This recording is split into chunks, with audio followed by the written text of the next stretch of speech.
ஃப்ரிட்ஜுக்கு மேலே ஸ்பேஸும் பார்த்தீங்கன்னா ஒரு சின்ன ஒரு மினி பார்னு வச்சுக்கோங்களேன். Okay okay. அது இந்த இடத்துல நம்ம கொடுத்துருக்கோம். Okay okay. அதுவும் வந்து ப்ரௌன். ஓகே. அந்த இந்த வுடன் கான்செப்டோட கொண்டு வந்துட்டோம். ஓகே. அதாவது ரெண்டு கலர் வரக்கூடாதுங்கிறதுல கிளியரா இருக்கீங்க. ஆனா ஒரு ஹைலைட்டர்ங்கிறது அங்க கொடுத்தோம். இங்க நான் கிரீன் கொடுத்தேனா நம்மளோட நீங்க உங்க பேஜ்லயே முரண்பாடு இருக்கே. நீங்க ரெண்டு கலர் வரக்கூடாதுன்னு சொல்றீங்க. இது ஒரு இது யூனிட் தானே உங்களுக்கு பார். இது கிச்சன் கேட்டகரியிலேயே உங்களுக்கு வராது. இது வராது. இது வந்து உங்களுக்கு ஃப்ரிட்ஜுக்கு மேல இருக்கிற ஸ்பேஸ் நான் ஒரு பார் கவுண்டரா யூஸ் பண்ணிருக்கேன். சோ இந்த இடத்துல ஸ்பேஸ் நம்மளுக்கு கொஞ்சம் ப்ராப்ளமா இருந்தது. சோ இங்க ஒரு மைல்ட் ஆல்ட்ரேஷன் பண்ணி இந்த ஃப்ரிட்ஜ் இங்க பிளேஸ் பண்ணிட்டோம்.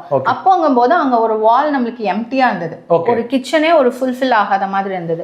சோ எங்கேயுமே நாங்க பார் யூனிட் பிளேஸ் பண்ணல. சோ இந்த இடத்துல ஒரு யூனிட் கொடுத்தா நல்லா இருக்கும். இது கிச்சன் இல்ல, இது பாருங்கிறது ஒரு டிஃபரன்ஷியேட் பண்ணி கொடுக்கணுங்கிறதுக்காக தான் அதை அங்க பிளேஸ் அந்த கலர் கொடுத்துருக்கோம்.